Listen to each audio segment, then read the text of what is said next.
Welcome again to my channel. I'm JW, and today I would be giving an insight on the current happenings in the cryptocurrency world, and today I would be focusing on XRP.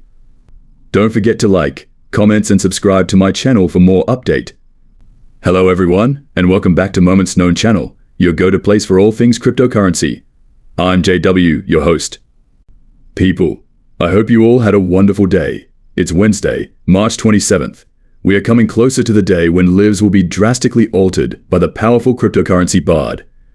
I am excited for this time next year because I will be sitting back, cashing out my cryptocurrency, and deciding what I want to do with my life after that, whether it be a full-time YouTuber or a full-time video game broadcaster.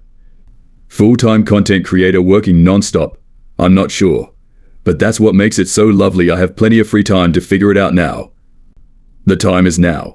And it's still early to position yourself to profit from the 2.6 trillion in cryptocurrency. We anticipate making 7 trillion with 10 to 100 XS still being available. What you shouldn't do is try to become cute, because when people get cute, they get destroyed. In this episode, we'll talk about the topics that everyone is talking about, the $1 and $2 billion from Ripple, as well as how Bitcoin broke above $60,000. We'll also talk about Swift and Ripple further, because I have some incredible new information that you really must see. Finally, is XRP a sleeping giant?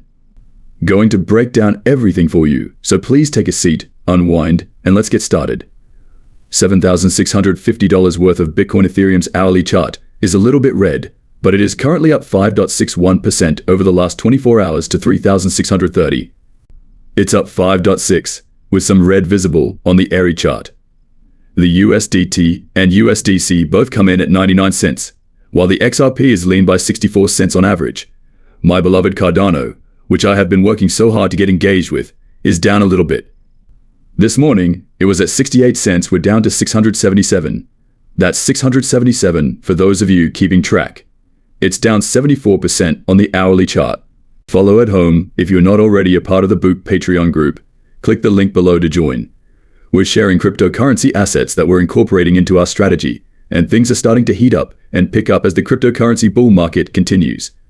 I believe this morning it was at 68 cents. We're down to 67.7. That's 0.677 for those of you keeping track at home. If you're not a member of the Patreon group, boop, click the link below and get involved. We are putting out crypto assets that we are getting into our game plan. We are starting to heat up and pick up as we move forward within the cryptocurrency bull market. I am putting out there my plan, my strategy, what I'm doing, when I'm getting in, when I'm getting out. If you're looking for good trades, I'll get some TA charts. If you're looking for TA requests, I'll get some charts as well. I know a couple of you have messaged me over in the group. I will get back to you today because some of you want to set up that one-on-one phone call. Have no fear. Rip is here, folks. Lux Lines Gen 2's 35 left. That's it. We got 6 days left in the month. 35 of these need to go. If my math is right, we need to sell on average 6 a day. Are we going to get it done? Remember, if all these sell out, the TDN token, I am paying for an exchange upgrade. That's right, out of my own personal funds. Brad Garlinghouse, look, I look through all the news websites where I think I get news from about 7 or 8 different websites, okay? I look through them all. Everyone's talking about the same thing. Garlinghouse says the SEC, or I shouldn't read the headline. The news are talking about the SEC suing Ripple, $2 billion, blah, blah, blah. It's the same thing over and over everywhere you look. Clearly, there's no other exciting information going on in crypto that everyone needs to cover this. It states in this one, Garlinghouse says the SEC is to press the judge for $2 billion in fines and penalties in the Ripple case. What's interesting to me is that there was 4 different I guess lawsuits, we can say, within the Ripple versus SEC. The SEC has lost 3 out of 4. Now in the last one, it's almost like they're throwing a Hail Mary out there and they want $2 billion. Could you imagine if they won the first 3? What were they going to ask for? 10, 15, 20 billion? It's insane. It states the U.S. Securities and Exchange Commission is apparently asking a New York judge to levy a $2 billion judgment against Ripple Labs, according to a social media post from Ripple CEO on Monday. The SEC's motion for judgment and remedies filed on Friday remains under seal to outside parties. According to Stuart Alderati, Ripple's Labs chief legal officer, redacted version of the documents will be publicly available Tuesday, March 26th. That's today. We've already seen them come out. The judgment will bring an end to this phase of the multi-year legal battle between Ripple Labs and the SEC, which began in December of 2020. Listen, it began during the bull market, during the bull run of 2020.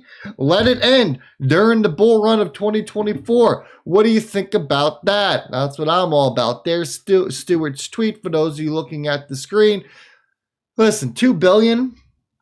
I just don't understand how the SEC has a leg to stand on here. Makes absolutely no sense to me, right? They lost 3 out of 4 of the initial cases, and now they're looking to get $2 billion. Probably trying to make up for everything. Fred said, "What's up, fam? On the lighter side of this motion, can anyone help me figure out who this good-looking dude is that made his way into the SEC exhibit list? Look, this is what the SEC filed. Pretty much part of history right here, right? It says page 2, Brad Garlinghouse on Twitter. When Brad Garlinghouse didn't even comment anything in this that they filed. He's in a picture from XRP Las Vegas. He says, "We won, they lost." Like, okay. That's what the SEC is using here. What it seems to me is the SEC is pissed. They pissed that they got made a fool of. And now they are looking to target and to go after Ripple and to sue them for a crazy amount of money and try to get anything that they can. To be quite frank, they're not getting $2 billion. I don't think they're getting anything. Bitcoin's back above 70,000 as crypto stocks soar following suit. It says Bitcoin Ether rallied after a relatively quiet weekend as crypto-related equities surged late in Monday's trading session. Bitcoin retook 70K for the first time in about 10 days. With an 8% gain to around 71,000 Monday night when this was published, and Ethereum went up as well. Social media is rife with enthusiasts that insist BlackRock never loses. So therefore, an spot ETF is a sure thing. I'll tell you right now, an Ethereum ETF is coming. It's coming. Whether it be this year or next year, it is coming. I think we're going to see an XRP ETF as well. Whether that be this year or next year, they're all coming. We are going to see ETFs off the wazoo. If you don't know what a wazoo is, I want you to go Google it real quick and get back to me. But we keep it PG-13 on this show. Smoke, put this out. Swift can send or receive XRP like fiat currency, which bypasses the need of exchanging cryptocurrencies on both ends of the transactions. It says, but with Swift, you get to send or receive XRP as well as fiat currency such as US dollars. This bypasses the need to exchange cryptocurrencies at one or both ends of the transactions, at least until they become widely usable at the cash register. Even if Swift is playing for time with Quarter Settler or its high-speed GPI with FTAF, making it's difficult for cryptocurrency exchanges to comply with KYC and AML laws. Very interesting statement that we see here. Now, isn't it? My question is, where did this document come from? Because I do not see any links in here, but we stated in the first video, Swift is just a group of banks. It's a consortium of banks. We know a bunch of those banks involved with Swift is already involved with Ripple, involved with RippleNet, and is tapping into on-demand liquidity. I say this a lot, and I will continue to say because it is a very true statement. Why can we send an email in 3 seconds, but money still cannot be received? And then Tony the Bull says, is XRP a sleeping giant? Look at this. It is a sleeping giant. His target's up here. 17 bucks, it looks like. 14 to 17. Those are possible targets.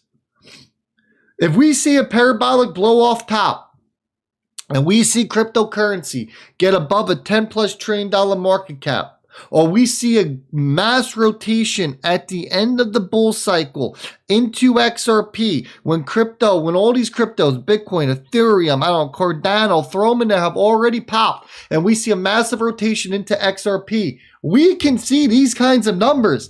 I have never ruled out these kinds of numbers on this channel. What I have said is that I am very, very conservative. And me being conservative, I'd rather get my predictions wrong. I'd rather predict very low, and then we exceed my predictions and blow them out of the park. $3 to $6.50 has always been my targets.